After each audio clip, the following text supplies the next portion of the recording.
If you ever rescued a pet, well, it's because one of the concept artists imagined those. It's all done with the idea in mind that kids can learn complex subjects like math in many ways. It's true. But one of the ways in which they can do it is through gamification. So we believe that we can make a game out of this whole thing. We can make it fun to play. And then in the end, the artists are trying to make cool stuff that kids like to see, that they like to interact with. And then the learning becomes much, much easier. That's the idea. But then, of course, the question comes, how are we going to do that? Okay, so what's the process? Well, the process comes in a bunch of stages. I'm going to walk you guys through it. And I think it's time I tell you guys a little bit of a secret. Now, just between us, the whole thing is that a lot of people believe that it's just drawn, it goes into the game, it's really, really simple. But the fact is that most of what we draw, the vast, vast majority of what we draw, does not actually make it into the game. It's true.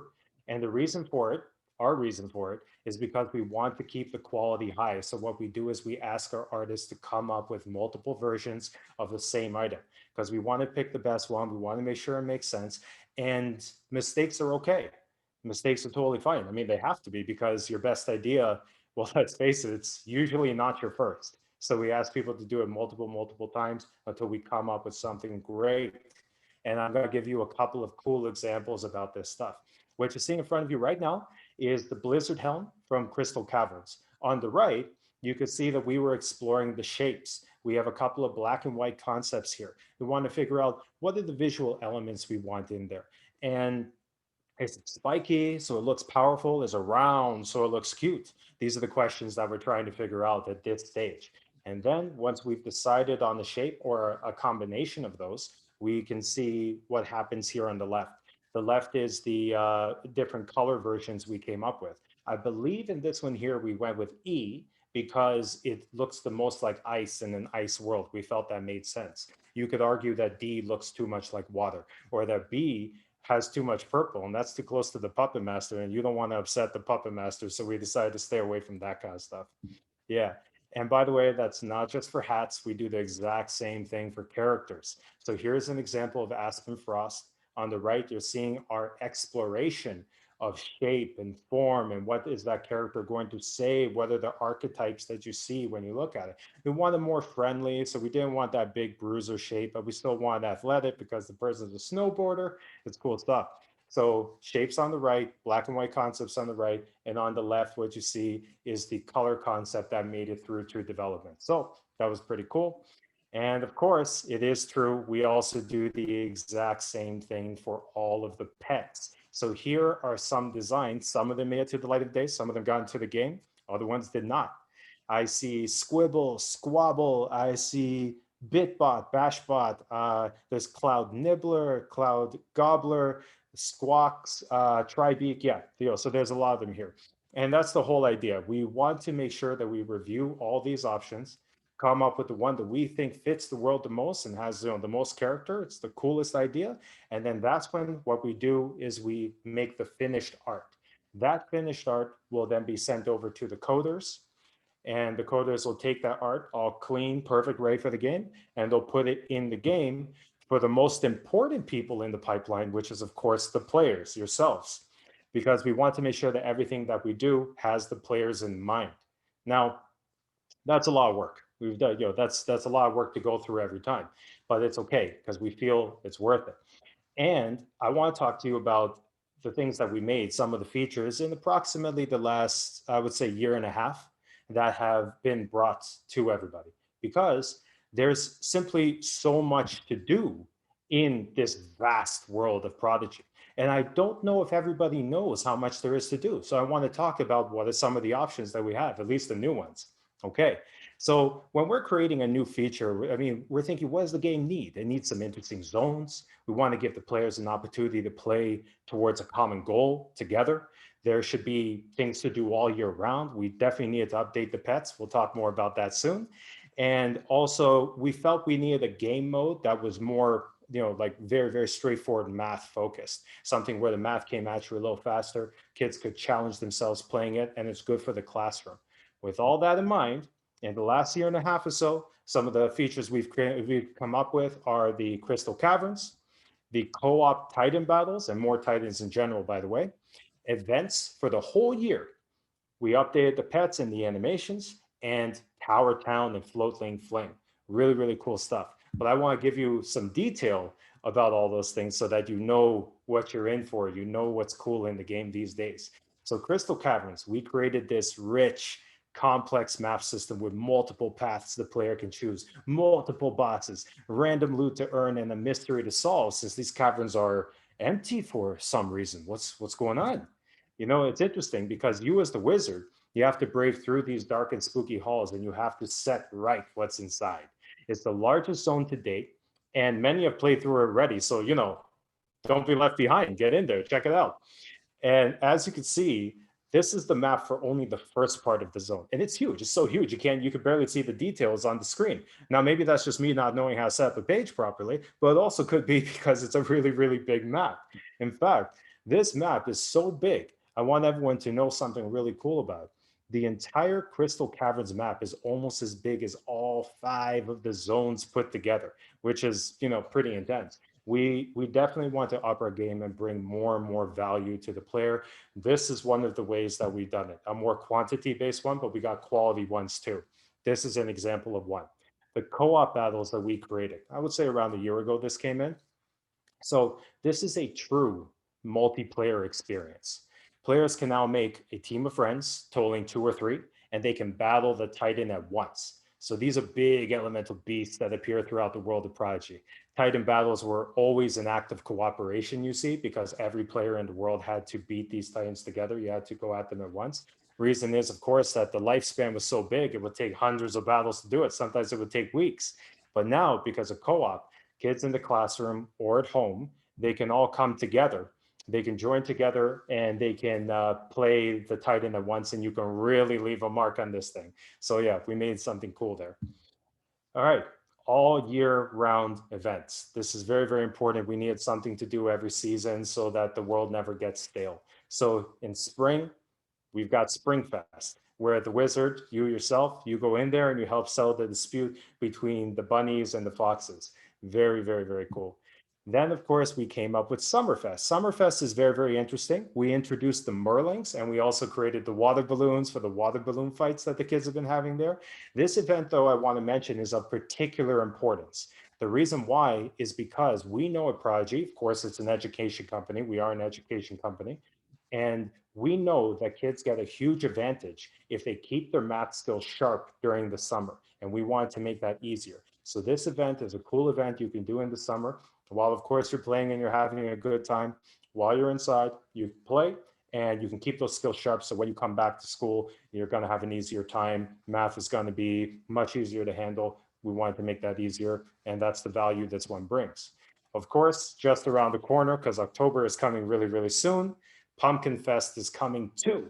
So these are the goblins, these are the ghouls. It's all Halloween themed. You got the mummy in there, jack-o'-lanterns. It's really, really cool, really fun. We may also be making some cool new gear and stuff for you guys soon. So please check that out. It's coming right around the corner. And of the last of the seasonal events, of course, we have Winterfest for when things get cold. A little side note about Winterfest, it also has the same advantage building property as Summerfest. If kids play during the winter break, they'll be able to keep their math skills sharp for when they come back in January. You'll have that advantage. It'll be easier for you when you come back in January. And this is the value that we hope we're bringing with these seasonal events. Lastly, of course, in between all those events, we like to sprinkle in a little bit of the Starlight Festival with the ever popular Mama Star. Cool, cool, cool. Now I want to talk to you about the pets. We redesigned the pets. And the reason why is because we took a look at all the pets and we realized that we need to rethink them. We need them to really, really make sense with the world of Prodigy. We need to make sure they look different, but that they're all part of the same world, the same system, and that they function properly in battle. We had a system where we had the different elements in the game, right? Fire, water, ice, storm, plant. Okay, cool. But they weren't equal. What ended up happening was that choosing some, some of those or another would give you an advantage against all or a disadvantage. It would be really, really bad. So we focused on balancing the battling system. We're still in the process of doing that actually. But as it goes on, these pets help us do that very much. we also in the art department had a lot of cool ideas for what we were going to do with animation. We wanted some big effects, some beautiful new walk cycles with attitude, some attacks that were really fierce. And the only way to do that is if we redid the animations and redid the actual design so they could move in the way that we had planned. And when you put it together, we think it's a lot higher quality, and we think that it's something that players now deserve as well as players in the future. So we did it as soon as possible. Okay, here's a couple more. You can see the Bitbot got turned into a really, really cool wooden robot concept of himself. Same thing with Bashbot. Really, really cool stuff. These move beautifully in the game. Please check it out. Try to obviously get them all in your pet book. Oh, by the way, speaking of the pet book, I got to talk about the pet book. There is a particular kind of artist that we have at our company that doesn't receive enough attention, in my opinion. They're called UI artists, user interface artists. They're the ones who design the menus and the buttons that everybody clicks, and they make it really easy to navigate and to understand. So we redesigned the pet book and we redesigned the stores. And of course, the reason for all that is because we wanted to make it easy to acquire these pets and to understand them and all items in the game in general to make sure you're equipping the right spells, the right items. It's all there. So big thanks to that team that helped us redesign the menus in the game, give it a new fresh look and make it function so, so much better. All right, Tower Town. Tower Town is really cool because it's a little different. It's not a zone in the same way as before where you explore it and there's quests and things of that nature. This is a zone that you build yourself. So Prodigy has made a new game mode where players can build their own infinitely high towers by harnessing the magic you get when you answer math questions naturally. And it all takes place in the home of the floatlings, which the puppet master, with his dark magic, corrupted and installed these stubborn shadows to get in your way. And of course, here you have an example at the top here with the wizard battling one of the stubborn shadows for control of the top of that tower. It's really cool. We, of course, then decided that this wasn't enough of the feature, and we decided to add Floatling Fling to it, a really fun mini game that attaches to it. All right, so I guess we're all caught up to the present day. And but I just want to say that these are features that we just came up with in the last like year and a half, like I said. But remember, we're talking about Prodigy here. We're talking about a game that has been around for a couple of years now, and we have almost always had player versus player. We've had hundreds of items in the game to customize your wizard for so long. Many zones with many quests. We have the Academy archives and a house to decorate and more. So the fact is that there's simply so much to do in the world of Prodigy. Keep exploring, keep finding these things, and yeah, see what's around every corner. There's just so much to do. Well, I guess that's it, right? Not really. Okay, I want to talk to you guys about what's coming next. Let's talk about the future. It turns out that there's more to the world of Prodigy than we thought.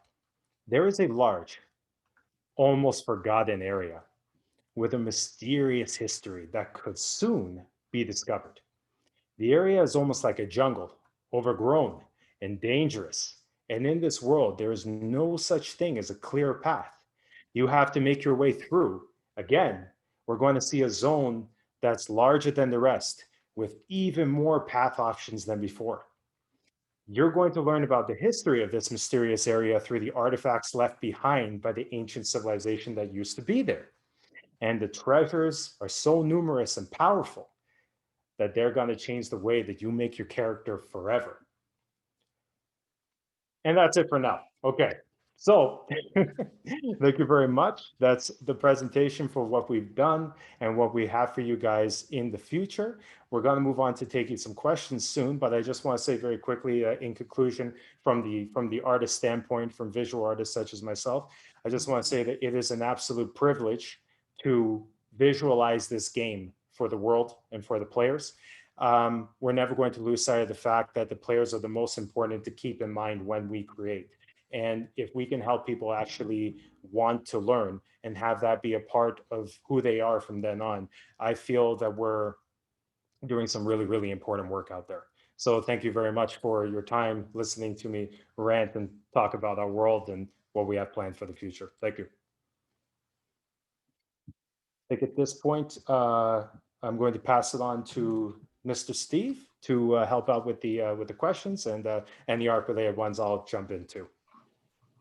All right. Thanks, Nemo. Thanks for the presentation and your time. So I'm getting so sorted out. Okay. So this runs to about 7 o'clock. And that's a lot of questions we could potentially get through. So for those who are listening live, there's the Q&A bar at the bottom, or on the bar at the bottom for those in Zoom. If you want to press that and submit a question, we'll vet them there. For those on YouTube, excuse me, for those on YouTube, you can, I believe there's a form at the bottom of the page. You can click through Google Forms, you can submit it there, and we will just keep going as long as you guys have questions. Okay, so we'll start from the top. First question, thank you for keeping math exciting and fresh. When will you make a reading game? Nemo? Well, thanks everyone. Well, I mean, it's not something that we're discussing too much right now, but we're definitely not closing all of the options either. It's definitely been an idea that since we've been able to help so much, in our opinion, in math, that there are other subjects that could also use some love. You know, it could be things like English, it could be things like, you know, some type of social study in the future, you never know. So I want to say it's definitely on our radar. I believe currently we're planning more on improving this game. Math just seems to be a little bit more inaccessible than some of the language ones. And for that reason, I believe it was the first focus, primary focus, and probably will be for a little bit longer. It's not off the table though, no way. We get a lot of requests for different subjects. I think language is definitely one of them. If not the most requested. So it is certainly on the radar. I couldn't promise you if and when, but it's on the radar. Mm-hmm. Where do you get the music from? It's cool. So I can answer that one. We don't have any in-house, actually, we have a lot of creative in-house individuals who probably could create music, but we go to different websites and grab music that hasn't necessarily been licensed. I can name a few websites, but I'll leave the mystery, I think, out there. So maybe I won't name any websites. But if you go looking, you can find it. We choose the music based on the zone or you know, the general tone. So we might go through a lot of different websites, a lot of different musicians to kind of find the right tune. But yeah, it's pretty much all online. Are we remaking The Lost Island? Ooh, that's a tough one. Okay, so the short answer, I can say no. The Lost Island was something we originally wanted to build into something else. For those who don't know what it is, it was this little island, very lost, considering it's gone now, that you could go and collect wood. In fact, that's all you could really do there. And we originally had plans for that wood to be used for something else. For those of you who still have that wood, I think in the future, hopefully the very near future, you'll be able to use it. I don't know if that'll necessarily be on the Lost Island, but at the very least, that currency or whatever you've been gathering there should have a purpose. When will Gale fix the holders for the crystals, the pedestals? This is by far the biggest request or single request we get. I think that nothing else is even close to its equal. That's dealing with the pedestals and the keystones means we kind of have to wrap up the story. And on one side of it, we're not really in a rush to do that because there's so much more to do and to tell. On the other end, I know how much you guys want it. I guess other subjects and other requests, it is on our radar. We are actively talking about how we're going to do it right now. However, we want to do it smart. We want to make sure we give you guys enough content to play, but also make sure that we set up the next content, whatever that might be. And even that's kind of a big question mark for us at Prodigy, what that next little bit adventure would be outside of the Puppet Master. So I promise you, we will. A long time ago, we made a promise that we will have those pedestals and those towers. We will fulfill that promise. The only thing I cannot promise is when you'll get them. But stay tuned. You'll see them someday, I promise, and hopefully sometime very soon. Okay. How do you get to the Puppet Master? It won't let me. I did all the worlds. I guess the same answer or same question as the other. So you can't get to the Puppet Master just yet. The only pedestal you can currently use is the Earth, or sorry, like the Earth pedestal or the Earth gem. Mhm. The rest are. It's not a bug. We just haven't gotten to those yet. So keep your eye out on Wizard Watch. You can see our updates there, and we'll do our best to address that. Okay. When did Prodigy come out? So the first version of Prodigy came out 9.5 years ago, or it was conceived 9.5 years ago. I'm not sure when the very first version went to a school. When I came on 8.5 years ago, there were already a few schools using it. Prodigy has changed a lot since those days. So I guess the very first time it was in a school, I'd say it's got to be at least 9 years ago. And that version of the game looks nothing like the version you see today. No, not at all. Not even close.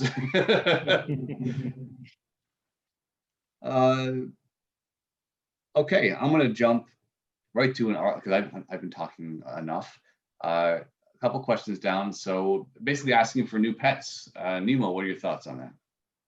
Yeah, we've done a fair amount of the pets already. I think we did most of the lineup as it is right now. I believe the ones that still need to be updated are the original starters and the epics. As far as new pets after that, this is something that's definitely on our minds, and it'll probably have to do with some of the new things that we're creating down the line, and maybe to balance out the battle, like we said, trying to figure out the different elements in the game and making sure that the sides are even, I suppose. So it's once we're done actually revamping the existing pets and bringing them to the new higher quality, better animation style that we're going for, we'll definitely set our sights on some new pets on top of it. Absolutely. And of course, I have to say, I'm very impressed with the people who have already filled out the pet book. We have, I think, close to 150 pets or more. So that's very impressive if that's the case. Well, how long does it take to make a pet from beginning to end? A brand new pet? A brand new pet, I would say from the art side, it's approximately a 2-week process for sure, from the concept to getting all the different animations done and creating all the pieces necessary to make a move that way. Probably we're talking about an idle animation, walk animation, and an attack animation to go with it, as well as remember there's an icon that's needed for it to go into the pet book. So there's a couple of moving pieces, but the whole thing can be done in, I would say, yeah, less than 2 weeks. We've gotten a couple done in 1 week, some in a week and a half. That's the range. That's not bad. Yep. Okay. What about the Dark Tower? I'm not quite sure what that question is. Was another person posted who created the Dark Tower? Depends on who. Mira Shade, the character, built the Dark Tower in the game. In terms of the art, we have our very first artist, Juan, created the art for it. I designed it way back when. The Dark Tower is one of the oldest features in the game. And I developed it as well. We had a very small team when the tower came out. I think there were only 3 of us. So I hope that answers your question. Can you make the houses bigger? And when you have someone in the house, can you kick them out? So in terms of I guess you could interpret this a few ways. In terms of functionality, you can absolutely make your house bigger. I believe you can get, the non-members can get to medium-sized houses, but members do kind of have access to some of the bigger ones. we're always looking at ways to make sure that members and non-members have that is fair. So right now, I don't think non-members can get bigger houses, but that could change.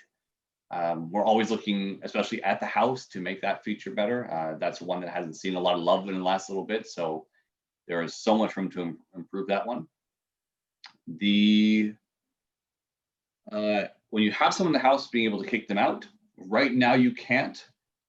That is definitely something we will want to be able to do in the future. You should be able to lock people out of your house so that no one can come in. Unfortunately, that does kind of open the gates to everybody. So down the line, I would hope that you guys would have the ability to pick and choose who actually can come to your house.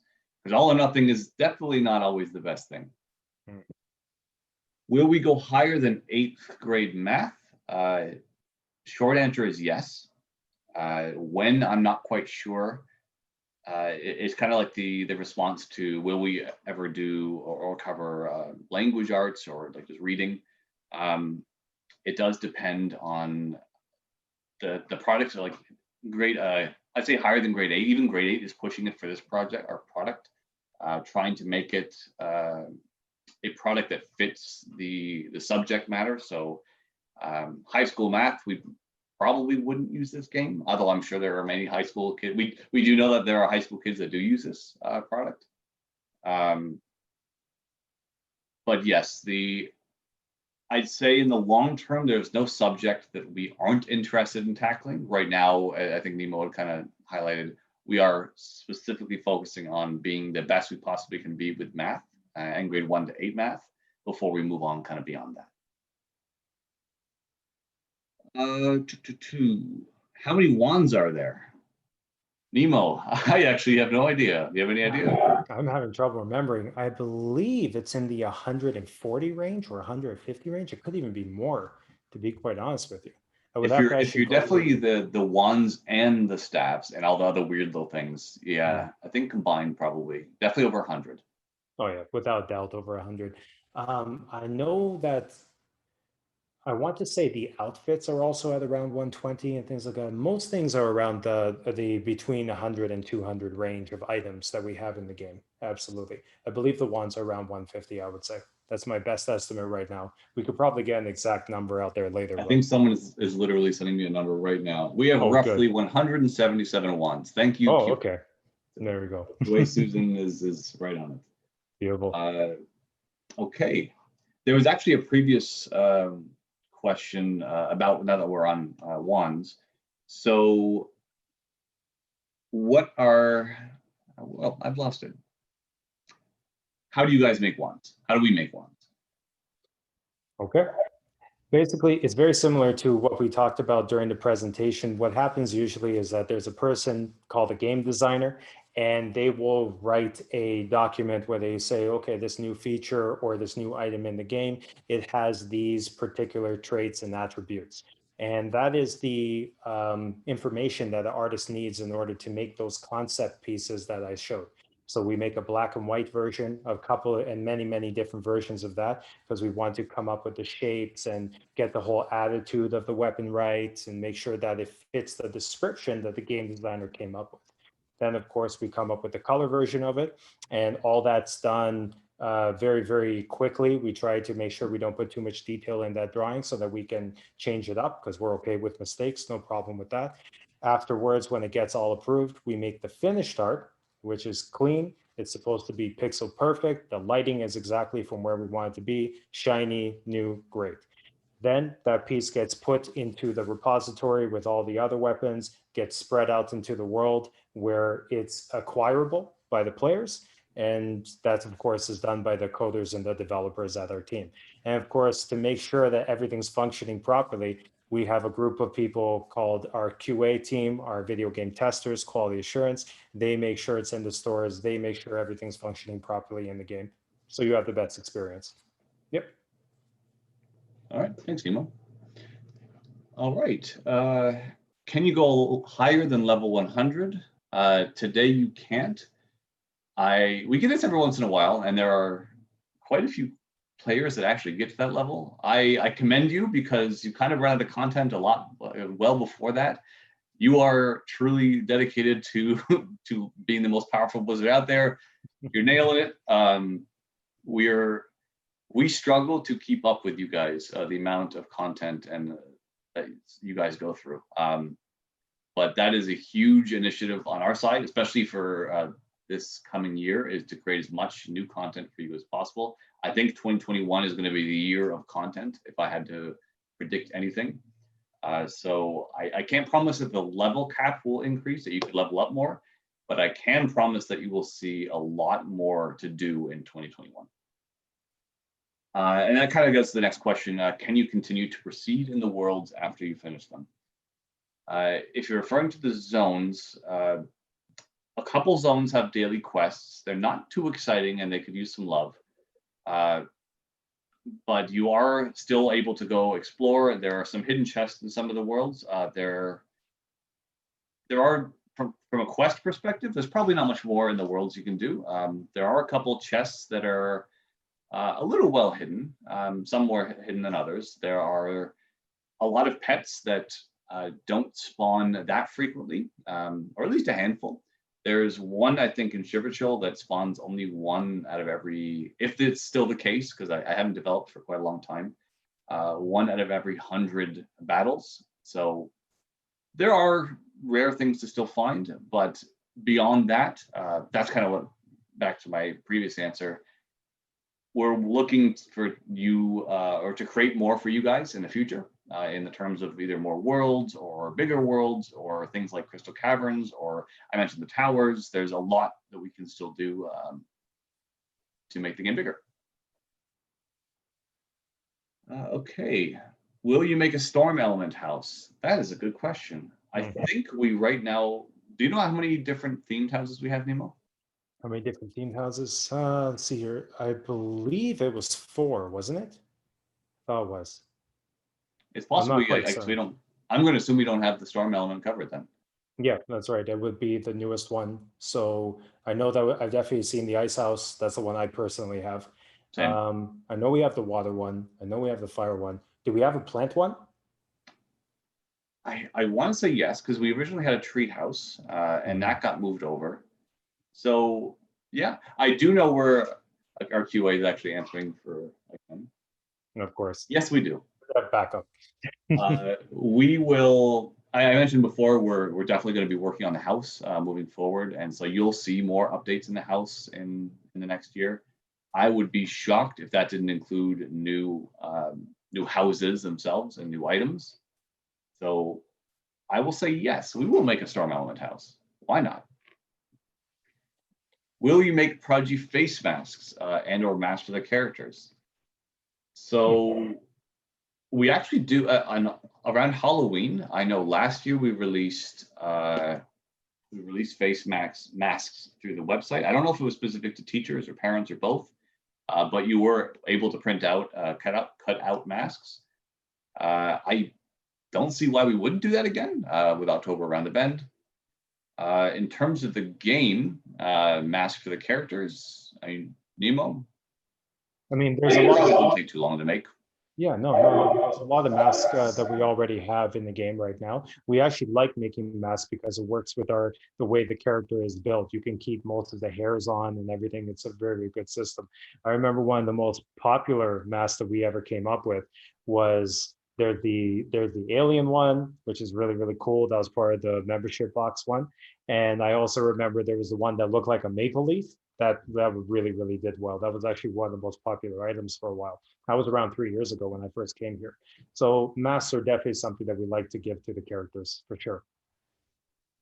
Yeah. Okay. Are you going to fix the epic world? So, like the towers, the epics are the epic subspace, I guess is the world I imagine you're talking about. I guess this could also be interpreted 2 ways. Number one, not having access to it, so not having the epics, because for many of you know, we stopped making them. We are talking about how we can make that more accessible to others. I like a lot of things. I'm sorry, I actually can't promise one way or the other, but having a world that is completely exclusive to only people in the past isn't a great experience for existing players and new players. So it is something we need to address, absolutely. So I would tentatively say yes, we will fix it, or at least make it accessible. In terms of actual fixing, if it's broken, we should. We have a very strong QA and development team. So if it's broken, I am certain we're on it right now. How long does it take to defeat a Titan? That's a tough one. That depends entirely on you guys. Nemo was actually just talking about it is a group effort. So it's not just you fighting the Titan, it is you and maybe a million other students in the world fighting the Titan. I don't know how much HP it has, but it can sometimes take weeks to drop. It also depends how much you guys, how many questions you're answering, how many spells you're casting. So I don't actually know how long it takes. It really depends how much you guys are fighting it. So if you really want to drop the guy and get him to respawn, then yeah, get your friends playing and battle. But there is not a specific time. It's just the number of times you fight it and the world fights it. Can you make 2 different colored eyes? Right now you can't, but Nemo. Yeah, it's a great idea. To be quite honest with you, there are people in the world who have 2 different color eyes. I think it's a really, really cool feature when it does happen. And yeah, that actually does sound like something cool. We'll consider it. I'm going to take it back to the people and see what they think about it. Slide Bring in, it back to the team. bring it back to the Okay. teams. We'll see what happens. That's a great idea. Sure. Okay. So I've noticed, I think we covered this in the presentation. We definitely covered this in the presentation. What is your favorite update? Nemo, you want to go first? My favorite update. I personally liked Springfest a lot. I thought that was a pretty cool feature. But let's see here, the one which I felt brought a lot of value to the game was definitely when we did the battle and the spell revamp. When we took a look at the battle system and we revamped it, we came up with all those different spells. I felt like that was great because it was one of the times where when it came to releasing a feature, we took our time with it and we released something that felt rather complete to me at the time. We're going to do even more with it now, of course, but at the time it just felt so robust. Like some of those spells were so complex in their animation. They took up the whole screen. It was really, really cool. So that was a big change. I felt it was really exciting. Mhm. I agree. I love the all-out attack that you can do. I love that animation. I specifically don't use any other spells just so I can get to that. My favorite personally is Crystal Caverns. I'd say, like, in a nutshell, that is the Prodigy was inspired by a lot of games, and for those who attended the last webinar I did earlier in the year, I think it's been a few months. We went over just all the things that inspired us to make Prodigy, and then the founders to make Prodigy, and games like World of Warcraft and Pokemon and so on. I feel like Crystal Caverns was the first and biggest feature that really addressed all the things we wanted with the new maps. Nemo was pointing out, a much bigger map. The really new bosses that have their own mechanics and their own quirks and personalities, new rewards. It is a super feature to me. It is everything built into one and released in one.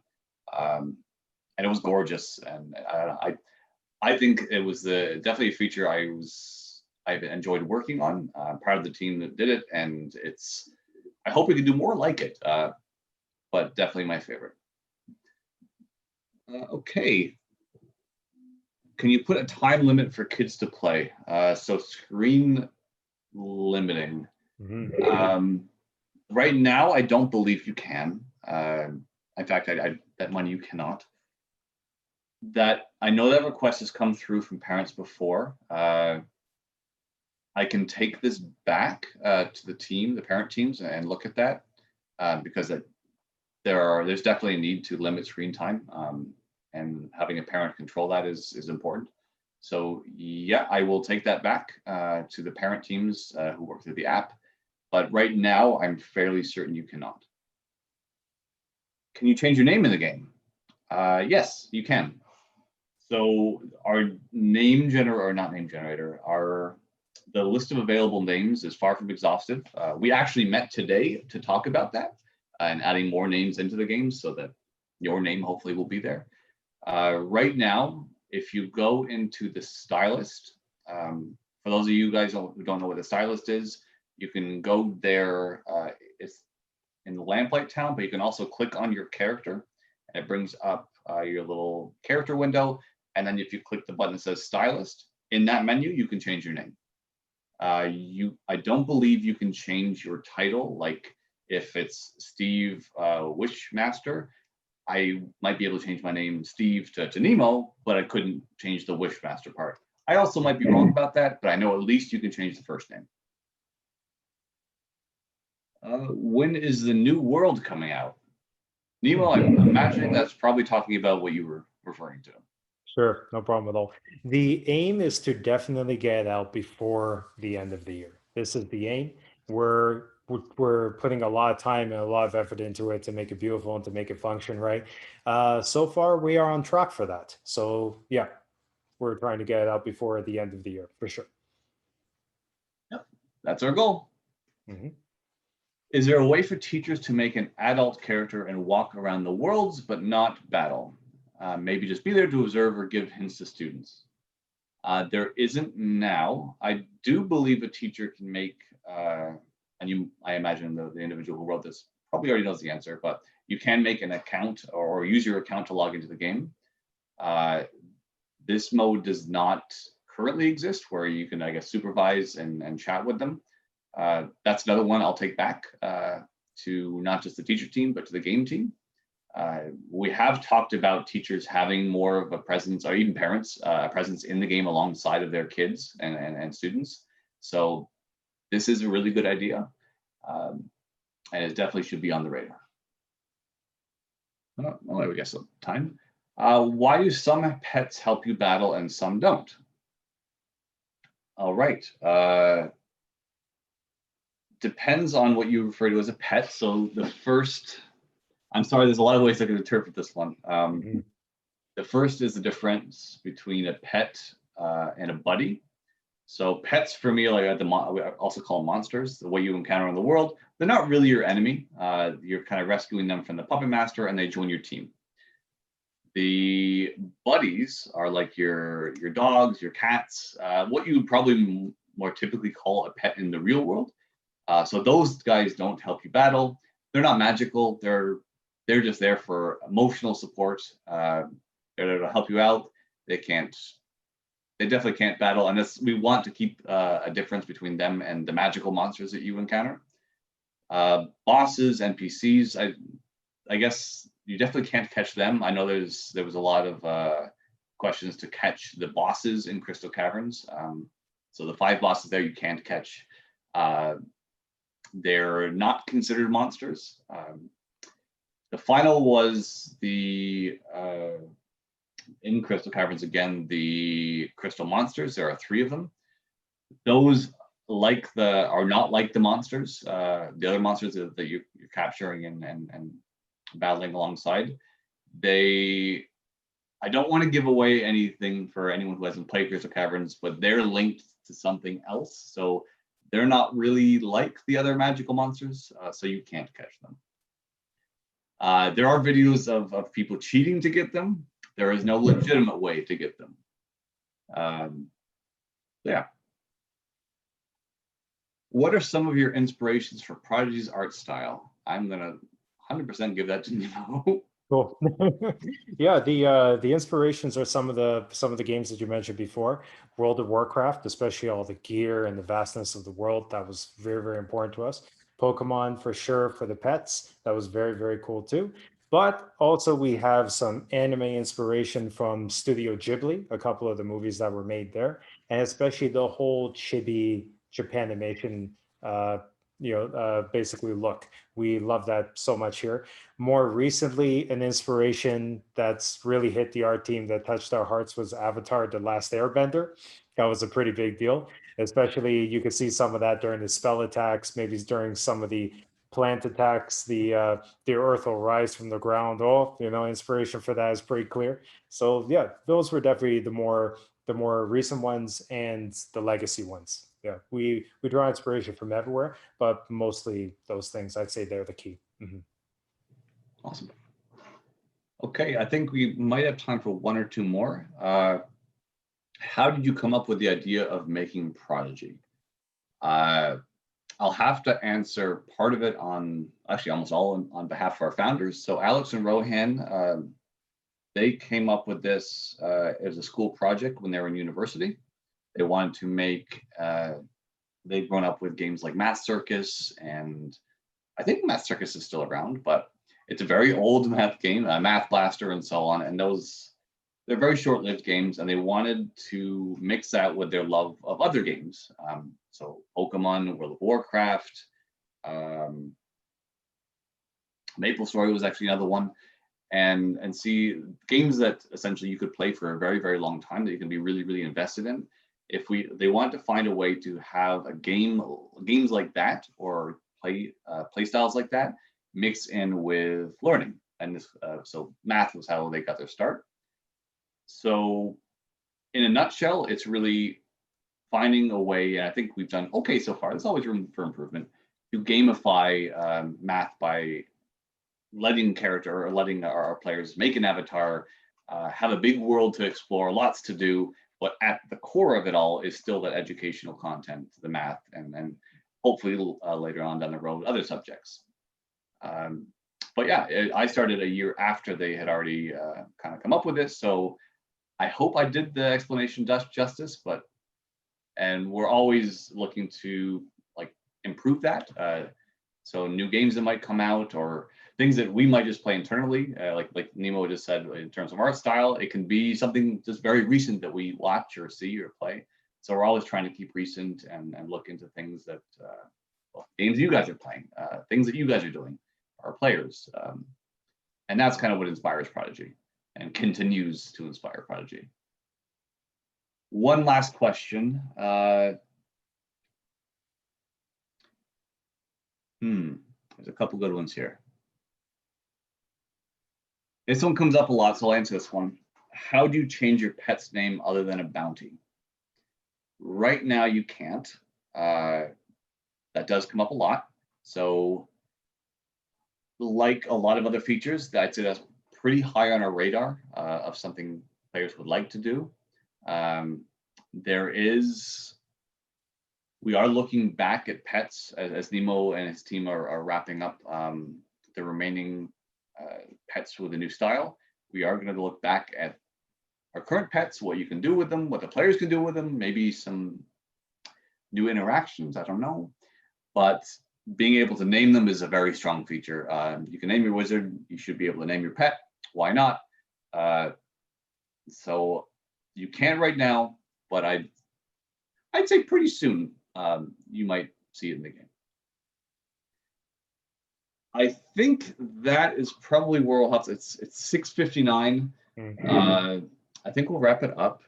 So where am I? I've got so much. We are out of time. Thank you guys for attending. I hope you had fun. I hope you guys enjoy your long weekend for those who have a long weekend. Nemo, thank you very much for the presentation. And yeah, we do, I think, these webinars every once in a while. So I love to see you guys again. If not me, it'll be someone else from Prodigy. Nemo, do you want any parting words? Just thank you very much for the opportunity to do this good work for you. It's been an honor. It's going to continue to be an honor. And yeah, great things are coming. Yep, agree with Nemo. You guys rock the house. Keep playing, keep writing in, keep asking questions, keep suggesting features. All the features that we come up with, honestly, come right from you guys. So the louder you are, the more likely it is we're going to do what you want. Within reason. So take care, guys. Enjoy your weekend, and we'll see you next time.